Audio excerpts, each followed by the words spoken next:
In the 16th century, missionaries very rarely entered mainland China. The Portuguese, for instance, they just stuck to Macau and took no time learning Chinese language and customs.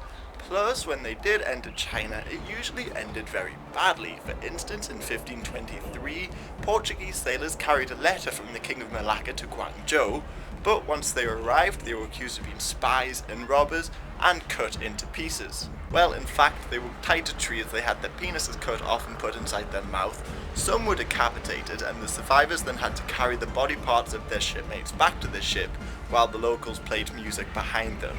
And once they were back to the ship, most of them were killed anyway. But a couple men helped change everything for Christians in China, the most famous of which is Matteo Ricci.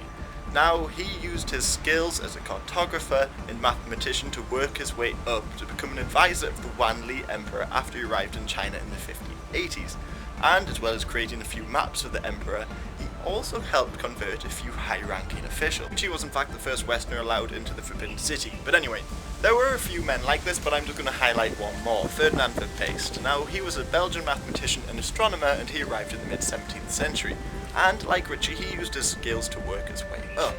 So he won an astronomy contest, and then he helped build cannons for the Chinese, he helped build an aqueduct for them, he made a new calendar for them, and, allegedly, he created a toy car for the emperor that ran on steam. Probably the first car ever made. Over time, Verpeste became friendly with the Kangxi emperor and was given control of the Beijing Observatory. Plus, he was allowed to freely preach wherever he wanted, and he gained quite a few influential converts.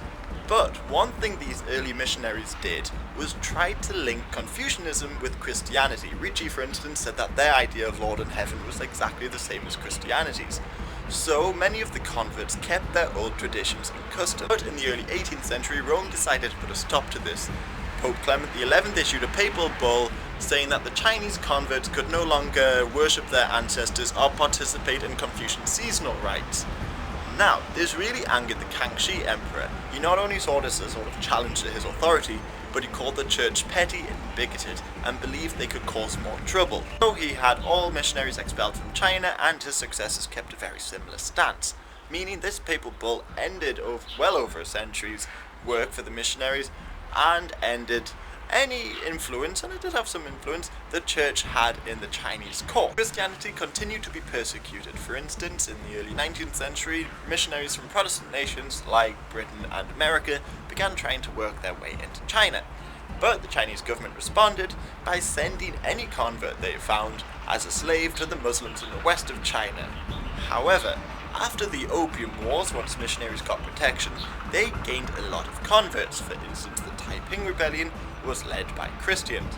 So, had the Pope not issued this bull, it's hard to say where Christianity would be in China today. And if you're interested, this papal bull was only recalled in 1937, and today in China, Christianity, it's allowed, but so long as you worship in the state church. There are people who don't worship in the state church, and some groups, like Eastern Lightning, who don't worship in the state church, have quite cultish practices. For instance, they've been accused of murder and the likes.